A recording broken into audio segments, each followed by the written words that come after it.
புதுக்கோட்டை மாவட்டம் ஆலங்குடி அருகே கோயில் இடம் தொடர்பாக இரு தரப்பினரிடையே தற்போது வாக்குவாதம் ஏற்பட்டிருக்கிறது. அண்மை தகவலாக பார்த்துக் கொண்டிருக்கிறோம். கூடுதல் விவரங்களை எமது செய்தியாளர் சாமிநாதன் வழங்க கேட்கலாம். வணக்கம் சாமிநாதன், இந்த தகராறு குறித்தான விரிவான தகவல்கள். வணக்கம் திவ்யா. புதுக்கோட்டை மாவட்டம் ஆலங்குடி அருகே உள்ள வடகாடு கிராமத்தில் கோயில் இடம் தொடர்பாக இரண்டு சமூக மக்களுக்கிடையே பிரச்சனை ஏற்பட்ட நிலையில் இது தொடர்பாக ஆலங்குடி வட்டாட்சியர் அலுவலகத்தில் சமாதான கூட்டம் நடத்தப்பட்டு வழக்கு தொடர்ந்து நீதிமன்றத்தில் முடிவை பெறுவது எனவும் வழக்கு முடியும் வரை இரண்டு தரப்பினரும் இடையே பிரச்சனைக்குரிய இடத்திற்கு செல்லக்கூடாது எனவும் பேச்சு முடிக்கப்பட்டது. இந்நிலையில தற்போது வழக்கு நிலுவையில் இருக்கும் நிலையில் ஒரு சமூக மக்கள் தங்கள் சமாதான கூட்டத்தில் ஒப்புக்கொண்டதற்கு மாறாக கோயிலிடத்தில் உள்ள செடிகளை அகற்றி கோவில் வளாகத்தை சுத்தம் செய்யும் பணியை இறங்கியுள்ளனர்.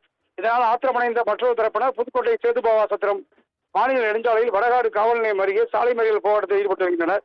இதனையடுத்து சம்பவத்திற்கு வந்த ஆலங்குடி டிஎஸ்பி கலையரசன் மற்றும் வருவாய்த்துறையினர் இரண்டு சமூக மக்களிடையே பேச்சுவார்த்தை நடத்தி வருகின்றனர். இரண்டு தரப்பினரும் பேச்சுவார்த்தைக்கு உடன்படாத நிலையில் ஒரு மணி நேரத்திற்கு மேலாக சம்பந்தப்பட்ட சாலையில் போக்குவரத்து பாதிக்கப்பட்டு வடகாடு பகுதி மிகவும் பரபரப்பான சூழல் காணப்பட்டு வருகிறது. இதனிடையே பேச்சுவார்த்தை நடைபெற்று வருகிறது. பேச்சுவார்த்தை உடன்படாத எட்டப்படாத வகையில் இருவரும் இடையே சமாதான கூட்டத்திற்கு திருப்பி மீண்டும் ஏற்பாடு செய்யும் நிலையும் ஏற்பட்டுள்ளது. திவ்யா, கூடுதல் விவரங்களுக்கு நன்றி சாமிநாதன்.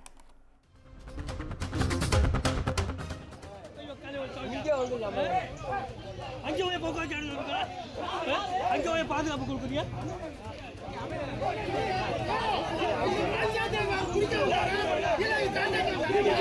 சண்டை